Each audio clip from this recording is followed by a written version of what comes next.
bem-vindos ao 9º episódio do Non Sense of Fashion. Eu sou a Rafa. Eu sou a Manô. Eu sou a Isa. E hoje nós vamos falar sobre comportamento do consumidor.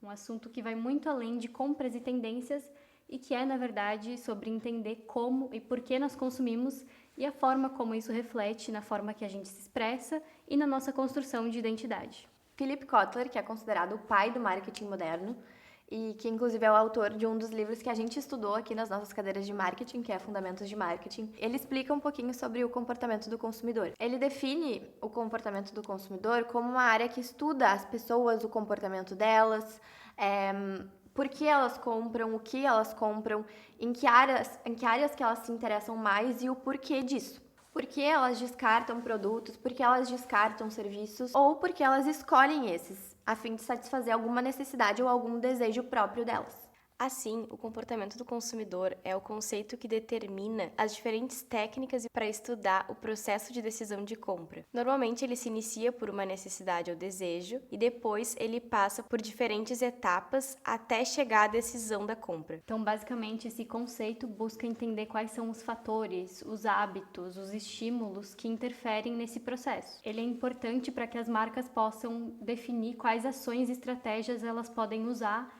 para ajudar nesse processo de decisão. O objetivo, então, é ajudar o consumidor a percorrer mais rapidamente essas etapas e aí chegar a finalmente concluir a sua compra. Mas desde o surgimento da internet, esse processo ele deixou de ser linear, porque a gente tem muitos canais, influências, Informações, né? Muitas variáveis que influenciam a gente nesse processo de decisão. E com isso, o consumidor ele consegue captar tantas informações que muitas vezes a marca ou o produto chega neles antes mesmo deles procurarem pela marca ou pelo produto, né? O algoritmo tá aí, né? É uma antecipação. Primeiro a gente precisa entender que consumir nunca foi só comprar, né? Que consumir é expressar identidade, é buscar um pertencimento. Como diria Maffesoli, a gente tá numa era de tribos pós-modernas, em que o pertencimento ele não é mais fixo, mas é fluido. E o consumo é a forma que a gente mostra que tribo que fazemos parte. Dito isso, as decisões e as atitudes relacionadas à decisão de compra do cliente são influenciadas por 3 fatores principais. Os fatores pessoais, que dizem respeito às questões demográficas, como sexo, idade, cultura, profissão, que envolvem, opiniões pessoais. Os fatores psicológicos, que são mais baseados em percepções e atitudes e a sensação, o que esse produto te causa. E os fatores sociais, que são influenciados pelo ambiente que a gente está inserido, pelas referências que a gente tem da nossa família, de amigos. Inclui também classe social, renda e o nível de escolaridade. É muito da sociedade em que a gente está inserida também, dos costumes, dos hábitos. E é muito pessoal porque o meu comportamento pode ser diferente do teu, baseado no meio em que eu estou inserida. Exato. Ou no meio que sobre as vivências de cada um, Como Exato. isso influencia o processo de cada um, assim. Isso. E que nem antes a Manu falou sobre o algoritmo, é só a gente abrir, qualquer plataforma digital, que a gente vai ver que o meu algoritmo é diferente do teu, que é diferente do teu, porque é baseado No teu perfil, né? Porque é baseado nas minhas preferências, no meu comportamento, no que eu me interesso. Sim. Depois a gente vai falar um pouquinho mais sobre isso, mas é interessante, exatamente isso. ver como isso se molda baseado no comportamento de cada uma. Como é personalizado, De acordo com as nossas preferências, Algo muito personalizado até. Até demais. Até demais. E é claro, além de tudo isso, a marca mostrar interesse pelo público também é fundamental para o público entender se ele se molda ou não naquilo que a marca está oferecendo. Para o cliente se sentir inserido, né?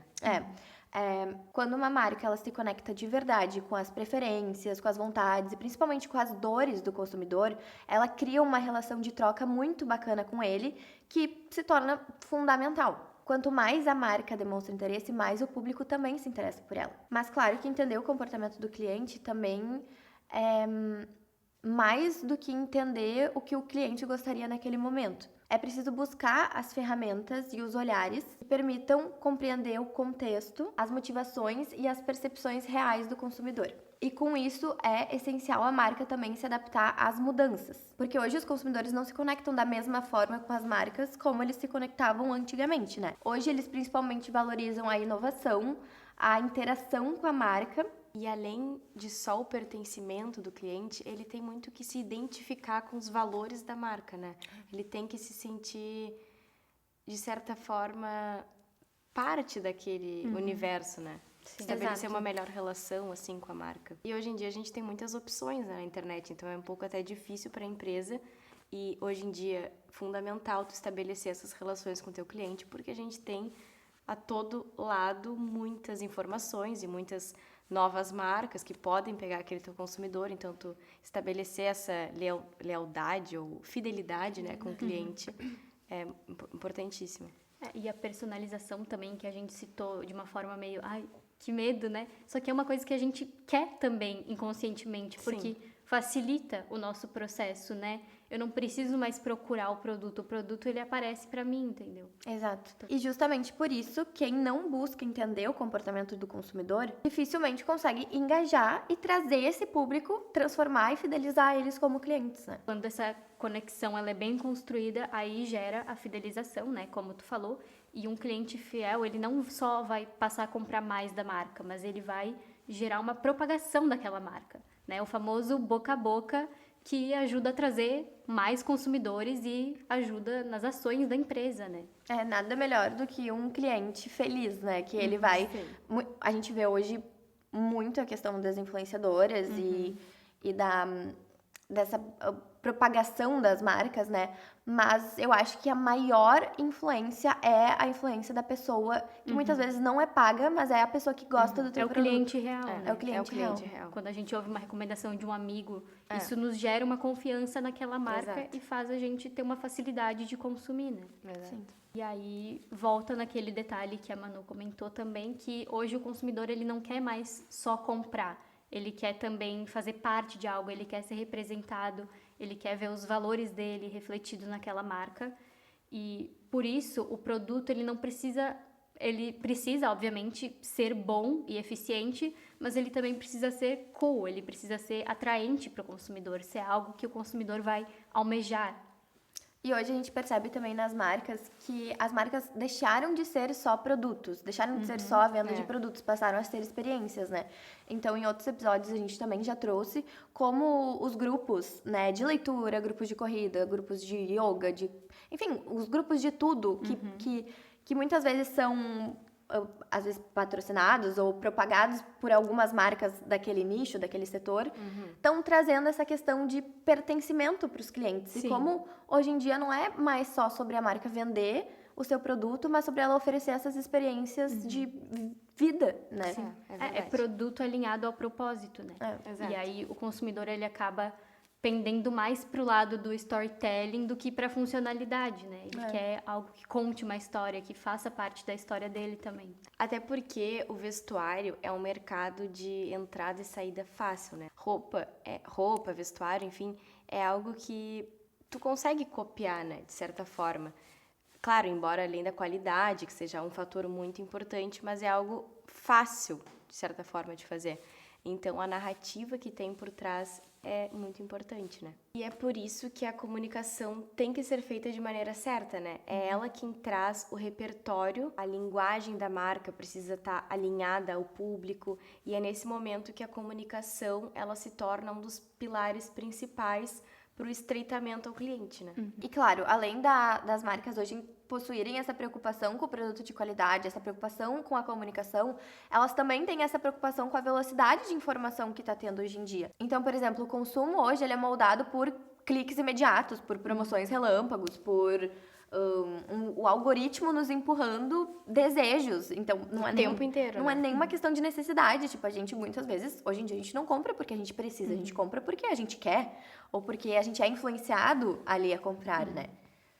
E é o contexto que a gente está inserido, né? Que a gente até falou no nosso episódio sobre fast fashion, que tudo é imediato e a gente quer que tudo seja rápido, a gente quer resolver tudo em questão de segundos, e aí as marcas, elas querem acompanhar isso pra sair ganhando também nesse sistema. Claro, e elas se aproveitam Sim. disso, elas entenderam os gatilhos dos consumidores, né? Então a gente se faz essa pergunta, tipo, somos nós que estamos escolhendo ou nós estamos sendo escolhidos pelas marcas, né? Sim, o digital, ele acelerou o consumo de uma forma que a gente jamais imaginaria anos atrás, né? Por exemplo, hoje a gente entra num site, olha um produto, nem reage direito àquele produto, não adicionou ao carrinho nada, questão de minutos vai aparecer um e-mail assim, última chance, 20% de desconto, você ganhou um presente, a marca, assim, e se a gente não comprar, daí no dia seguinte aparece no feed de novo, e de novo uma outra promoção relâmpago, e eles brincam muito com essa questão de escassez, né, de desespero, tipo, você precisa comprar agora porque senão não vai ter mais. Nunca. Última oportunidade, gente, esse produto incrível. E querendo ou não, isso gera, como tu falou, um gatilho. E isso faz a gente querer comprar. E às vezes a gente acaba comprando nesse impulso, né? Isso é muito em função do algoritmo, né? Dos sistemas de CRM, que eles estão acompanhando todas as nossas ações dentro de um site, né? Dentro das redes sociais. Cada clique que a gente dá, cada vez que a gente adiciona uma coisa no carrinho e abandona lá, até o tempo que a gente passa só olhando para uma peça, e é extremamente ditado pelo algoritmo, né? A gente sente que realmente aquela peça nos achou. Quantas vezes já aconteceu de eu entrar no Instagram e aí aparecer assim em 2 minutos uma publicidade de um produto que eu nunca olhei na minha vida, nunca pensei nesse produto na minha vida, mas de alguma forma ele encaixa perfeitamente na minha estética e no momento que eu tô.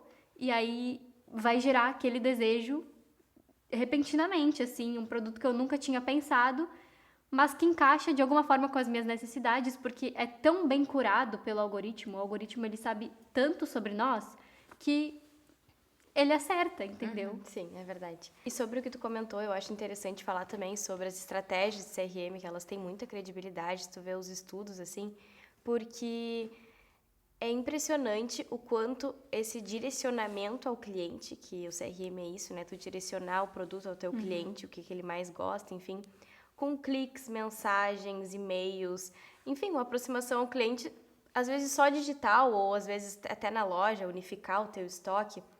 É impressionante o quanto isso gera lucro, porque a gente acha que isso aí tá esgotando, tem 4 horas, isso não vai dar nada, só que as pessoas são extremamente influenciadas por isso, elas são extremamente influenciadas por uma mensagem, oi, tudo bem, feliz aniversário. Tipo, né, essa Tipo, a marca lembrou de mim. comunidade, essa atenção, né, pelo cliente, que a gente acha que não, mas na verdade sim, ela gera muito lucro. Claro. E é E a diferenciação, né? É óbvio que a gente vai escolher uma marca que quando a gente receba o produto em casa pelo correio, a caixa esteja cheirosinha, Claro. a caixa esteja bonita, tenha uma mensagem escrita, tenha um Sim, presente, com um mimo que cuidado. tu não comprou, mas veio junto. Então, é óbvio que essas preferências, que são escolhas da marca, fazem tu pertencer a algo. E eu acho que é muito isso dessa questão de, hoje em dia, a gente querer fazer a gente sempre quis fazer parte de grupos, né? Mas eu acredito que pós-pandemia, isso tantas isso opções, aumentou, né? isso aumentou tanto, porque as pessoas ficaram tão sozinhas, tão isoladas É na verdade. pandemia, que hoje as pessoas elas querem e elas sentem a Conexão. necessidade de se conectar com algo, né? É verdade. Também essa questão do consumo imediato é sobre a marca entender que ela não deve mais suprir demanda, ela deve criar demanda.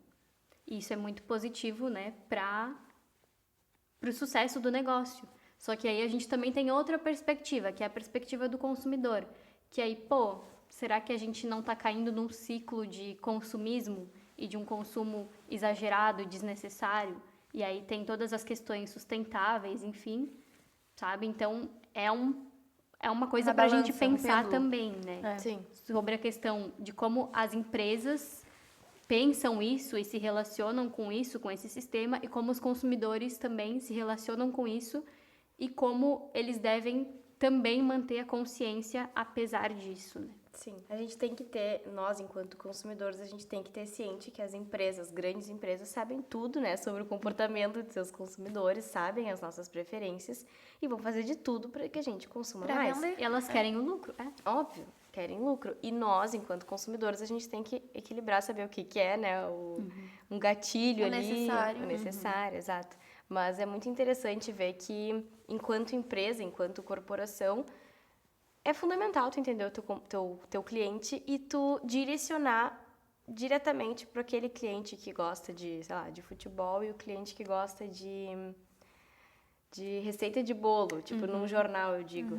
tu vai direcionar certa matéria para um, certa matéria para outro. Tu só vai saber isso de acordo com a pesquisa, tipo, entender, né, as preferências. Isso é legal também, porque, por exemplo, quando a gente vai fazer os nossos trabalhos de pesquisa, de criação de marca, nós criamos o nosso público-alvo e a nossa persona, né? Sim. Então, cada empresa tem a sua persona e tem a sua, que seria uma pessoa inventada, baseada no que a marca quer atingir. Então, assim, eu quero fazer uma marca que atinja uma menina que gosta de ir pra praia, que gosta de tomar banho de sol, uma marca de biquíni, vamos supor.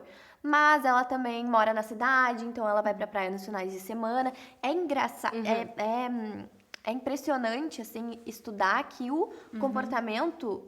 Estudar o comportamento do consumo vai além das preferências da pessoa, de tipo assim, não, ela gosta de usar a roupa tal e a roupa X e a roupa Y. Não, é a questão da vida da pessoa. Utilidade, é né? onde ela É está muito inserida. interessante isso. Que a gente pensa, tipo, nas sensações daquela pessoa, Exatamente. no ambiente que ela tá, tipo, dados, assim, que parecem bobos, né? Que não vão influenciar, mas tudo influencia na E decisão é de compra. exatamente a pessoa que tu quer atingir. Exato. Ou seja, né, o consumo ele deixou de ser espontâneo, ele é criado e provocado. As ferramentas foram criadas para transformar o desejo numa compra imediata. A Shein, por exemplo, sabe mais de ti do que a tua melhor amiga, assim. Eles sabem tudo sobre nós, assim. E eles usam muitos gatilhos emocionais também, né? Ai, de presentinho do dia. Só hoje seu carrinho com... E às vezes a gente acredita. Claro. A gente é muito manipulado, né? Muito. E aí vem a questão, justamente, né? A gente tá numa fase que o consumidor, ele tá começando a ficar cansado disso, desses estímulos todos, mas ele continua comprando. Claro. Tipo, ele tem consciência que tá sendo manipulado, mas não consegue sair desse ciclo vicioso. Porque o consumo virou quase uma rotina, né? É um reflexo. Antes a gente tinha que ir numa loja pra ver a peça, pra conhecer a peça, pra provar, pra ver se ia querer comprar. Hoje a gente desliza, clica e comprou, entendeu? Não tem nenhuma barreira. Sim. E as preferências também do consumidor por... Tanto faz comprar online, comprar presencial, desde que o produto seja o mesmo, né? Sim, e comprar online é muito mais prático, né? A gente não precisa se deslocar. Tu É tá na menos tua gasto. cama e tu compra o que tu quer, na hora que tu quer. A compra acaba se tornando uma mera resposta ao tédio, à comparação e à busca por pertencimento. Sim, e quando a gente fala de consumo, é muito importante a gente falar das gerações, né? Que cada gerações tem suas preferências. Até essa experiência do digital, ela é muito mais conectada à nossa geração do que à Sim. geração dos nossos pais, por Exato. exemplo. E cabe o que a gente falou antes de o comportamento do consumo também ser moldado a partir Das vivências. da vivência e Exato. do ambiente que a gente está inserido, do ambiente da geração. Exato. E isso muda totalmente como as marcas se posicionam, né, a cada um desses Exato. públicos. A gente pode começar falando dos millennials, né, da geração Y, que nasceram mais ou menos entre 80 e 90, e eles pegaram essa transição do mundo analógico para o digital, né? Eles dão muito mais valor às experiências do que o próprio produto. Normalmente se conectam mais com essas marcas que têm um propósito, valores sociais, normalmente preferem essas experiências mais pessoais, né, do que digitais. E também confiam muito nessas reviews, nessas provações, até como você falou do boca a boca, que realmente vale a pena os produtos. E credibilidade também, antes de comprar. E são essas as preferências que determinam, assim, se tu está construindo algum certo produto, tu direcionar para esse público, tu sabe que as preferências desse público são essas. Já a geração Z é a geração que nasceu entre 95 e 2010 e são chamados dos primeiros nativos digitais, então que já nasceram numa época em que a tecnologia estava se desenvolvendo de uma forma diferente que antigamente, de uma forma diferente, eu digo mais acelerada, né? E mesmo assim, eu acho interessante a gente falar também que essas denominações de gerações, geralmente, elas envolvem um período de tempo meio extenso, assim, né? E eu acho que até os millennials, isso era bem certo, assim, na forma que esse grupo, ele realmente compartilhava as mesmas vivências Características. inteiramente, assim. Eles viveram numa era igual. Sim, um período que teve muitas coisas em comum, assim, né? Isso. Só que com o tempo, as coisas foram acelerando tanto que eu sinto que na geração Z... Até caberiam ou duas gerações, né? Porque- Exato. Que, por exemplo, a gente que nasceu em 2003, né? A gente nasceu Mas no início dessa geração, a gente teve vivências muito diferentes das pessoas que nasceram em 2007, 2010. Sim, é verdade. Que nasceram num mundo muito mais digitalizado e tecnológico. E isso gera muitas diferenças de comportamento. Com a tecnologia já muito inserida, né? A gente estava até falando das crianças que a gente tem em comum na família, assim, que é muito gritante essa diferença da tecnologia, assim, da facilidade à tecnologia, enfim, né? Nasceram nesse meio, mas a gente não teve, né, essa experiência, a gente teve essa transição. Por todas essas idades abrangerem a geração Z, a gente acha que com tanta evolução da internet, teve muitas mudanças, né, nesse período. Com o tempo, as coisas agora mudam muito mais rápido. Mas acho que vai ser assim pro resto da vida, né? Sim, exato. Por isso que eu acho que agora as gerações elas vão começar a ser definidas num espaço muito mais curto de tempo. E com essa aceleração de informação, principalmente vinda da tecnologia, a geração Z é uma geração que hoje em dia não consegue mais viver sem redes sociais e sem o contato, né, com a tecnologia, porque o contato é direto e em todos os momentos, praticamente.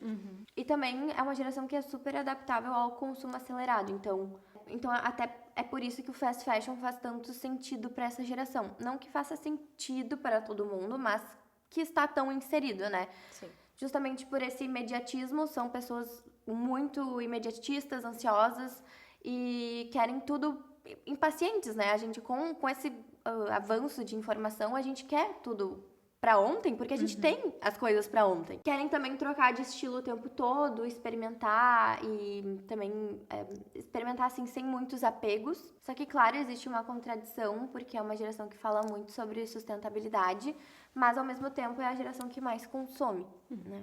Eu acho que é uma questão também, né, de a gente ter duas respostas que refletem no consumo, né? Ou a pessoa, ela se rende a esse sistema e acaba consumindo, ou ela cria uma aversão àquilo e ela tenta se distanciar daquilo e remediar aquilo da forma dela. As contraculturas, né? Sim, Principalmente exatamente. no período de mundo que a gente está vivendo, com questões de poluição, questões ambientais. Eu acho que também tem muito forte dessa geração de querer se impor contra isso, sabe? Claro, não é todo mundo. Porque a gente chegou num ápice muito forte, né? Que isso tá a todo vapor. Então, ou a gente muda alguma coisa ou acabou, né? Estamos fadados ao fim do mundo. E trouxe também uma frase do WGSN que até comenta, né, sobre a geração Z e o quanto ela é bombardeada por informações o tempo inteiro e por microtendências, que elas estão desejando cada vez mais, aos poucos agora, coisas que durem. Então, em questão de marcas, o WGSN, que é um canal de pesquisas e tendências mais influente do mundo, ele fala que que é importante que a marca fundamente o seu valor no que é possível possuir e no que vale a pena manter e convença a geração Z de que seu produto sobreviverá ao ciclo da moda, enfatizando a durabilidade e a temporalidade. Então, principalmente na moda, onde existem tantas tendências e tantas contra-tendências, eu acho que esse movimento de muito consumo também está trazendo esse contra-movimento de desaceleração. Com certeza. E a gente buscando cada vez mais valor nas coisas, né? Por exemplo, a gente estava falando das câmeras antigas que agora estão voltando, né? A gente antes queria ter a melhor qualidade possível, a tecnologia mais apurada. Hoje a gente já está querendo uma coisa que pareça mais caseira, entendeu? Que tenha um acolhimento, assim. Isso vem muito da nostalgia também, né? Sim, Essa exato. macro-tendência da nostalgia, que a gente quer buscar esses refúgios, assim. E tudo isso a gente pode conectar com o que o Francesco Moratti fala no livro Consumo Autoral, que mesmo dentro dessas gerações existem vários grupos distintos, perfis mais específicos, né? Como as Sense Girls, que buscam mais autenticidade, narrativas próprias, os Unique Sons, que valorizam a exclusividade, e a Net Generation, que é mais influenciada pelo digital. E isso basicamente, assim, resumindo um pouco, não passam também de personas, assim, tu pega um comportamento de um consumidor e um comportamento de uma pessoa e o que essa pessoa valoriza e transforma ela em uma transforma esse grupo de pessoas em uma pessoa um só. perfil, Em um perfil. Tu define um perfil dentro da própria geração, né? Esse livro é bem interessante, se vocês quiserem ler, porque ele fala bastante desses comportamentos divididos em idades e preferências. É bem interessante. É Consumo Autoral, do Francesco Moratti. E no fim, quando uma empresa ela sabe exatamente com quem ela está falando, ela acerta em cheio. Ela oferece exatamente o que aquele público está buscando, cria identificação e não precisa perder tempo tentando vender algo que não se conecta. Continuando essa tua pauta, assim, eu vou trazer uma estratégia de uma marca que se alinha ao comportamento do consumidor. Eu lembro que quando eu viajei no passado, eu passei pela loja Sport Rich, que é uma marca direcionada para o público da geração Z, uma marca mais de wellness, assim, mas com um toque de tênis, assim, bem interessante. E a gente teve muito boom, né, dessa macro tendência do wellness, do bem-estar. E na frente, na vitrine da loja, não era roupa, não era nada de vestimentas, assim, dos produtos que eram oferecidos. Era um copão, assim, de suco verde. E aí eu achei isso muito interessante, porque fala muito, né, dialoga muito com essa tendência e com o público, querendo ou não, que eles trabalham, né. Achei bem interessante. Exatamente, não é mais sobre só comprar o produto, né? É sobre aderir a uma estética, a um estilo de vida.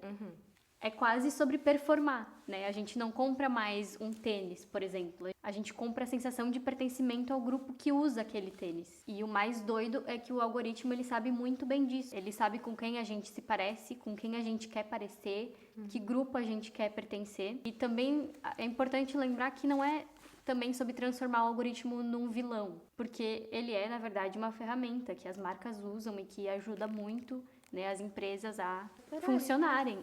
Só que aí é uma questão também da gente, como consumidor, entender os limites disso, né? Porque é até meio perigoso a gente naturalizar essa questão de estar sempre sendo atendido, entendido e surpreendido a cada momento. Só que aí entra uma linha muito tênue entre o que é surpresa, o que é personalização e o que é manipulação, né? A gente também não pode se deixar levar por isso e nos perder no meio disso, né? E acaba que, na real, a gente esquece quem a gente é sem o algoritmo. A real é que a gente não sabe mais o que é desejo sem algoritmo. E aí cabe uma reflexão, né? Será que se não existisse o feed, o que a gente escolheria comprar de verdade? O que nos atrairia? E a compra hoje, ela se tornou ainda mais um alívio, assim, né? Tipo, tá passando por um dia difícil, tu vai lá e compra. É uma recompensa. Uma recompensa. E aí fica a reflexão, né? Da gente pensar que talvez o algoritmo, ele não tá nos dizendo o que a gente quer. Ele tá nos ensinando a querer de um jeito que é mais eficiente para o mercado e para as empresas. E outra questão importante, né? Quando a gente entra nesse quesito de macro tendência de bem-estar, a gente tem que entender que o bem-estar depende da cultura que a gente está inserido, né? Por exemplo, a comida saudável para as pessoas de Nova York, isso de acordo com um estudo. Na verdade, lá as comidas saudáveis é tu comer uma salada, isso que o público entende como uma comida saudável, é a salada. Agora, se tu pergunta para os brasileiros, para os consumidores brasileiros, o que é as comidas saudáveis, na verdade é um PF, é um arroz com feijão, carne, salada e batata frita.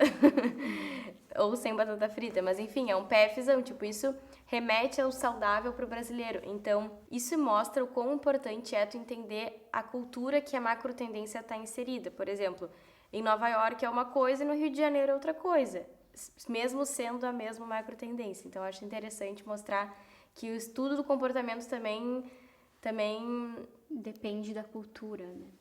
Também depende dos lugares, das cidades, das regiões, dos estados, enfim. E esses dados eu soube numa aula de comportamento consumidor que mostra o quanto a pesquisa e quem empreende pesquisa precisa entender essa visão local e global, sabe? Que, na verdade, é a tradução da tendência que faz a diferença. E a gente chega num ponto muito importante, né? Que é a inteligência artificial. E, inclusive, eu fui numa palestra e um professor falou que esse é um momento em que todas as gerações, elas foram pegas de surpresa com a inteligência artificial. Então, todas as gerações, elas estão tendo que se adaptar a esse novo modo, né? Então, é muito interessante, assim, porque normalmente Por exemplo, a internet foi algo introduzido aos poucos, as pessoas, né, foram se adaptando, mas agora todo mundo foi pego muito de surpresa, né, com essa Sim. aceleração. Então, E realmente tá todo mundo aprendendo junto, né? E os jovens, obviamente, têm uma facilidade a mais, mas também estão se sentindo meio atropelados por isso, né? sim, eu acho que a gente não vai ser substituídos, de certa forma, mas eu acho que é o momento e a gente tem que saber usar. A gente tem que usar como uma ferramenta, porque senão a gente vai ficar atrasado, sabe? Eu acho que o mais importante ainda é ensinar as novas gerações a usar, sabe? Sim. Porque eu imagino como deve ser diferente você nascer inserido nisso. Tipo assim, tudo que eles conhecem é isso, sabe? E aí chega a ficar preocupante, porque eles nunca tiveram essa experiência de construir o repertório de uma outra forma. Mas é muito bom isso que as escolas fizeram, de tirar os celulares, né? Fiquei pensando, sei lá, fazer cartolina, essas coisas. Tipo, será que agora ainda são apresentados os trabalhos em cartolinas? Saudades. Mas isso é ótimo, né? Que na escola ainda preservem isso. E aí fica a pergunta, né? Será que no futuro o consumidor vai ser mais moldado pelos desejos humanos ou pelo algoritmo que já nos conhece antes mesmo da gente nos conhecer? Então a gente entendeu que o comportamento de consumo ele reflete muito mais do que uma simples decisão de compra, né?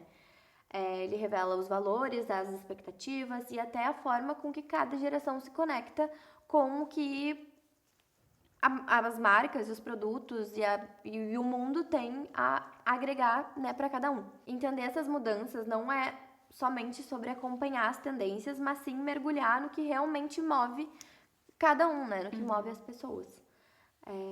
As marcas que conseguem decifrar esse conhecimento e se adaptar a eles criam conexões genuínas com os seus consumidores, com os seus clientes e constroem relações duradouras. E, acima de tudo, permanecem relevantes num cenário que está em constante transformação, principalmente nos dias atuais. E é sobre entender que hoje a gente não compra mais só por necessidade. A gente compra por impulso, por status, por ansiedade, por comparação. E muitas vezes não é nem sobre o produto em si, mas sobre a experiência de comprar, né? Que virou um desejo. No fim, o comportamento de consumo é comportamento humano, cheio de desejos e contradições. A gente consome para viver, para se expressar, para pertencer. Mas será que a gente ainda está no controle? Conta pra gente qual que foi a última vez que tu comprou e realmente tinha um propósito ou foi só por impulso. Esse foi o nosso 9º episódio do No Sense of Fashion sobre o comportamento do consumidor. Espero que vocês tenham gostado. Se inscrevam no canal para mais vídeos e nos acompanhem nas redes sociais, Instagram e TikTok. E no Spotify também. E no Spotify também. Um beijo e até o próximo vídeo. Beijos! Beijos!